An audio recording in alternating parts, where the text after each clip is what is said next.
Our goal in planning a well profile is to determine the most economic path from the surface to the bottom hole location.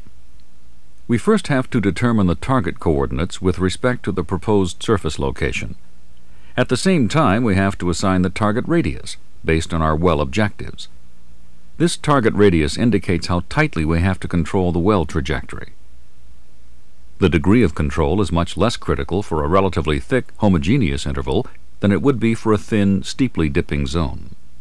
Dogleg severity limits are based on drill string operating specs, completion considerations, and other factors. Note that it's possible to run into problems even when the departure from vertical is within an acceptable range.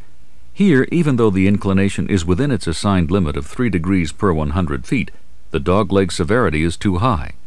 This illustrates the importance of measuring both inclination and direction, even on vertical wells. In laying out the well trajectory, we may start by looking at 4 general patterns: the build and hold, or Type 1 pattern, the build, hold, and drop, S-curve, or Type 2 pattern, the continuous build, or Type 3 pattern, and the build, hold, and build, or Type 4 pattern. The build and hold pattern employs a shallow initial deflection from vertical and a straight angle approach to the target. It's good mainly for reaching single targets at moderate depths, and sometimes for drilling deeper wells with large horizontal departures. The build, hold, and drop pattern likewise employs a relatively shallow deflection and holds angle until it reaches most of the desired lateral displacement.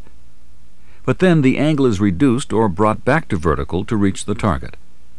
This pattern is primarily for wells in multiple pay zones or where there are lease or target constraints. The continuous build pattern has a relatively deep initial deflection, at which point hole angle is maintained to the target. This pattern is appropriate for salt dome drilling, fault drilling, sidetracks, or redrills. The build, hold, and build pattern describes horizontal wells, of which there are several types. Selection of this pattern is based primarily on reservoir engineering considerations. We can define well profiles in terms of several key parameters. The inclination angle is the deflection from vertical at a given point, while the kickoff point is the depth at which we first begin building the inclination angle. The azimuth refers to the angle in the horizontal plane with respect to true north. The turnoff point is the depth at which we change azimuth. The turn rate angle represents the incremental change in azimuth over a measured course length, while the build rate angle refers to the incremental increase in inclination. Conversely, the drop rate angle on a build, hold, and drop pattern is the incremental decrease in hole inclination. The lead angle, measured in the horizontal plane from the left of the target area, accounts for the tendency of a rotary bit to walk to the right. Its value depends on local drilling conditions. But remember that there's a lot more to planning a well profile than drawing a curve from point A to point B.